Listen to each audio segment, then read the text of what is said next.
film. No, can't say old movies. An old movie is only a movie you've seen over and over again. But these movies are brand new to you.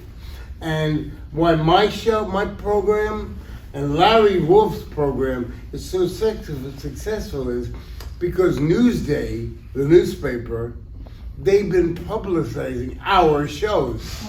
So that's one thing. Now, one of the reasons why I think my being such a huckster and talking about these films and putting myself out there so much as to be the visual aspect of the information and seeing of these films, I started getting emails.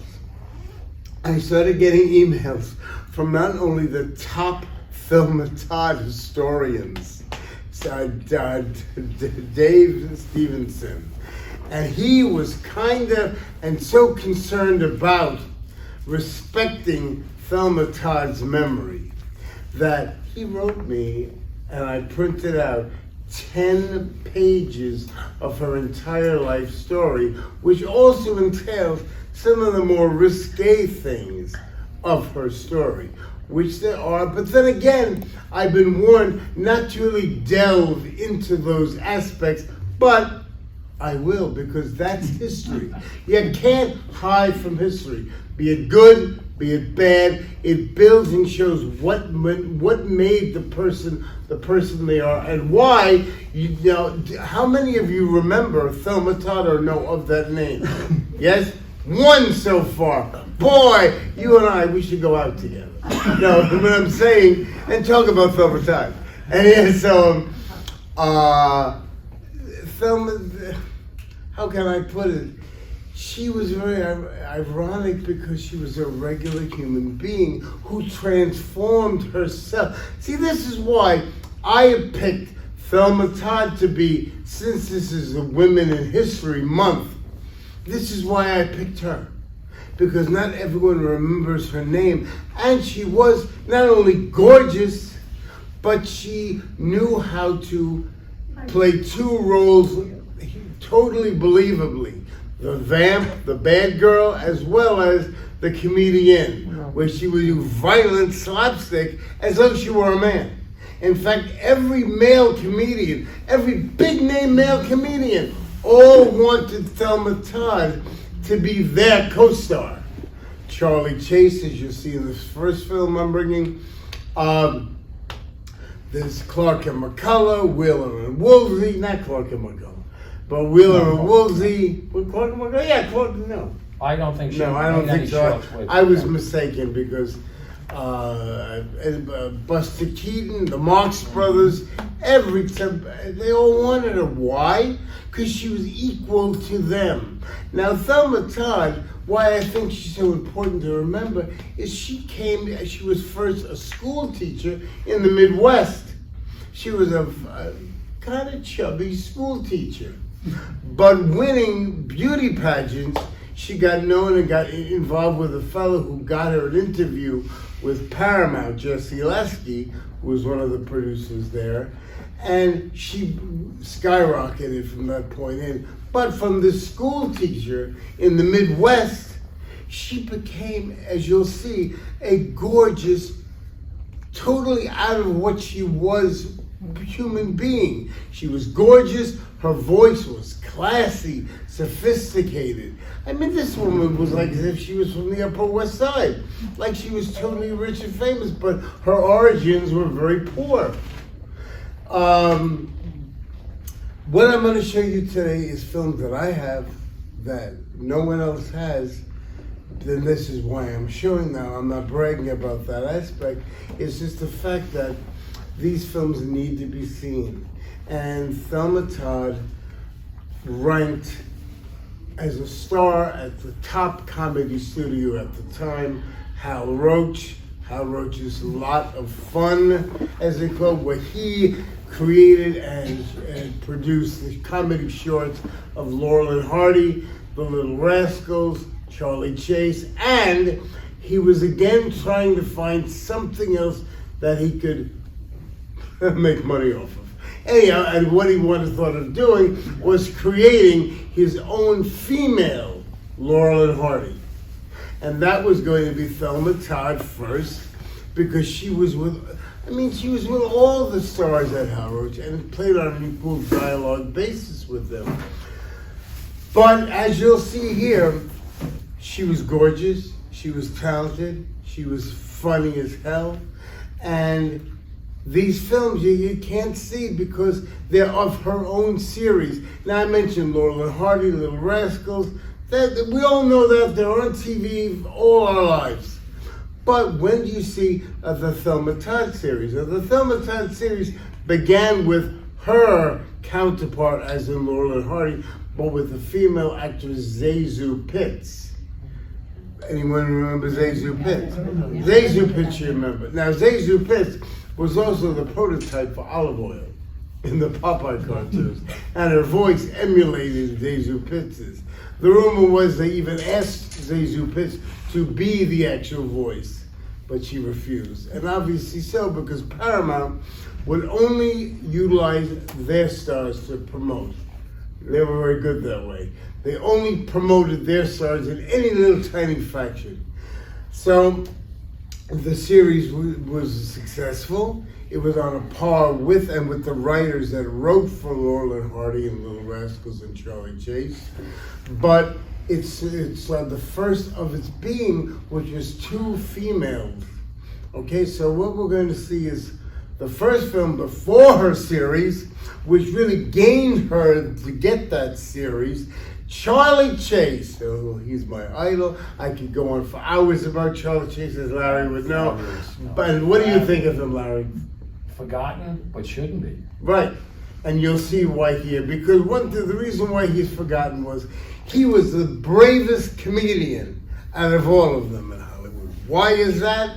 Because Charlie Chase did not rely on odd costumes, odd characterizations of like people who could not exist. He represented the regular, good-looking man about town that we all could associate with. He got it. The reason why, as a little kid, and I saw one of his silent films, I got involved in him is because he was so different. He got in problems normally with women, just like, well, I could and have, but he did regular situations, of course. But the main thing was, through the ingenuity of his own strong mind, he got himself into those problems, but he also got himself out of those problems. He extricated himself from them. And this is why they're so good. And you're going to see the first example of Charlie Chase with gorgeous Thelma Todd in a rather before decency code was passed, the pre-code they call it. And you're going to see how not only is she beautiful, but in her opening sequences where she's seen, she's pretty much wearing just lingerie. Why? Why do you think? To get people to come to the theater. Pre-code. Pardon? Pre-code. Pre-code, correct. But there was a reason for pre-code. It was all capitalism, which is great in the business, in the entertainment business. But if I'm talking too much, I apologize. But I just came across an ad where Paramount was actually publicizing how their films are hotter than ever. And that is, and we all know what they were trying to say but didn't say. And this is what came, this is his impression. This is the impression. You had 5 cents to buy a loaf of bread to eat. But if you knew you were going to go to the theater and the movie theater and see something a little bit more risque, I think you'd not spend that 5 cents to eat. And most didn't. So this first, the bathroom. Oh, well, I hope you have a good time. And I hope everything comes out all right. Anyhow, so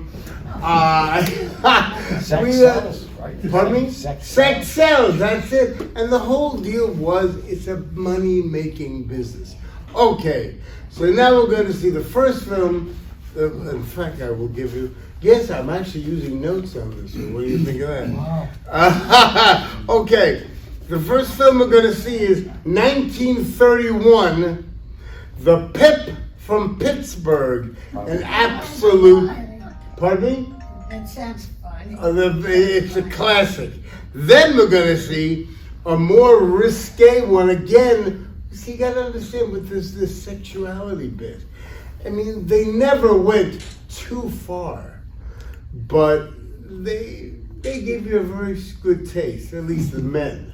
You women, I'm sorry, but they yeah, so the men usually had the wallet to them. So, anyhow, but then we're gonna see another one called On the Loose, where another theme of typical roaches that comes from the silent films.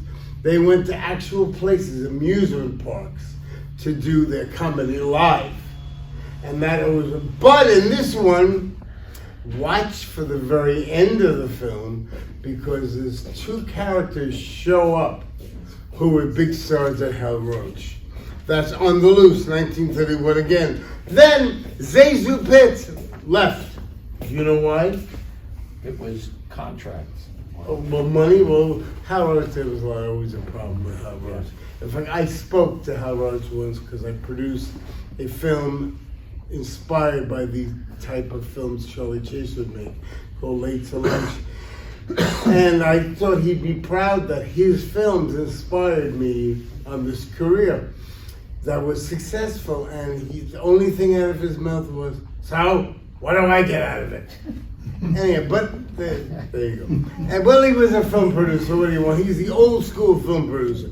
Okay, but then they made a switch with her as a comedy counterpart of Patsy Kelly. Now, Patsy Kelly is way different than Zazu Pitts. I mean, Zazu Pitts, oh my, thank you. And whereas Patsy Kelly was more brash, and she was a very strong, dominant lesbian in real life, which showed why they were a perfect difference in each other, you know? So we're going to see I'll Be Seeing You, and next, this is 1934, these two. Then Maid, M-A-I-D, in Hollywood. And in that is the comedian, I forget his name now, you don't know either, eh? I'm trying to think who's. Oh, there's a guy, he really isn't that good in them, but his whole family was a lineage of comedy on stage. And Eddie Foy. Eddie Foy, the Foy. You know, Bob Hope made that movie, Seven Little Foys? Well, this is one of those seven.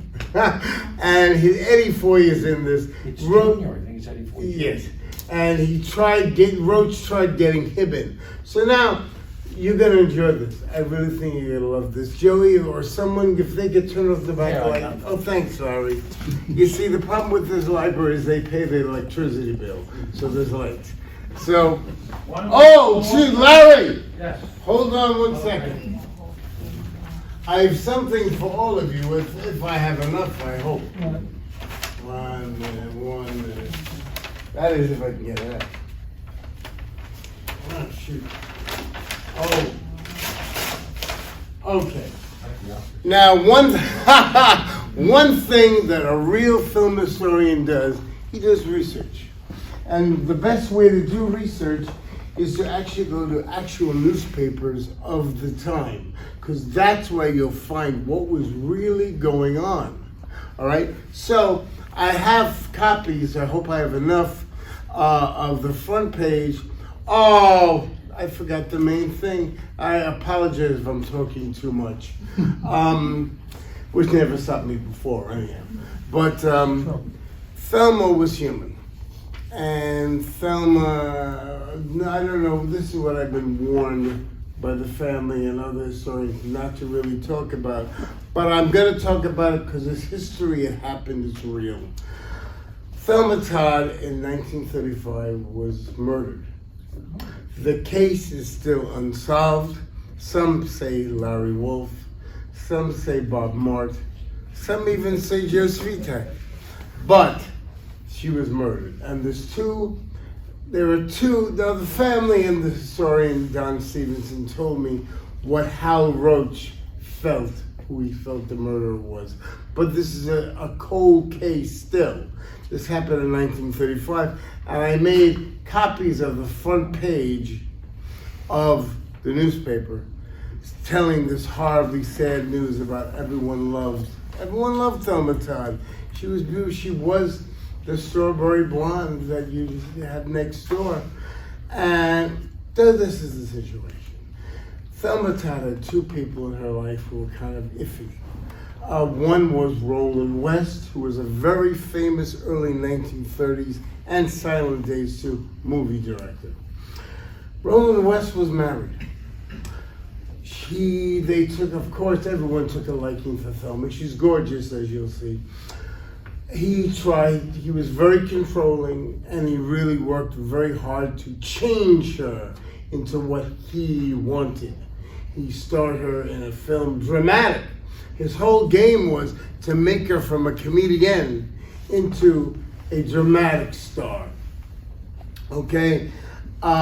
He even changed her name from Thelma Todd to Allison Lloyd. They were having an adulterous affair. They had their own apartment, over which she had a little restaurant she created. But she was also dating what she didn't like, and which a lot of times he would change the locks on their house so she couldn't get in because she was not doing what he wanted. Even though they weren't married, she had a penchant for the bad boys, and she was involved with one of Lucky Luciano's men. In fact, she married him, Pat DiCicco, not Marx, for a while, for a short period. But the mob wanted to take over the back of her little cafe and make it a gambling hall, illegal, of course. And she refused.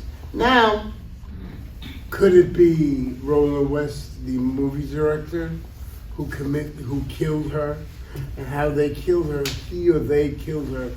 They bashed her on the head, knocked her out, put her in her car, turned on the ignition, and locked her in the garage. She died. Hal Roach says it was Roland West because he was very jealous of what was going on, and she was going to change. She was going to end their love affair and go to DiCicco. But now you could also say that it was Lucky Luciano's men who, now that she knew they were trying to get a gambling back room and she refused, they did it to get back at her. Hal Roach said it was Roland West. We could talk about this after the show, but this is where we stand right now. Now, I will quickly shut up before I pass these out because behind it, I also have flyers for my show on Monday, which is I'm showing in the Levittown Library. I'm talking about Anime Wong, and I'm showing a Technicolor 1922 color silent film of hers, The Toll of the Sea, followed by a 1940s mystery she did. So she was throughout Hollywood history, silent and sound. But as an Asian, she refused to be parodied, have her race, her heritage, her culture parodied on film. So here are these things. You can pass them out, you can pass out, you can do whatever you want, but enjoy these films. Before we show really enjoy the interview, feel free to laugh and enjoy it because she's in heaven and she'll hear that finally her films are being shown again as they were. So enjoy and thank you so much for being here. Thank you.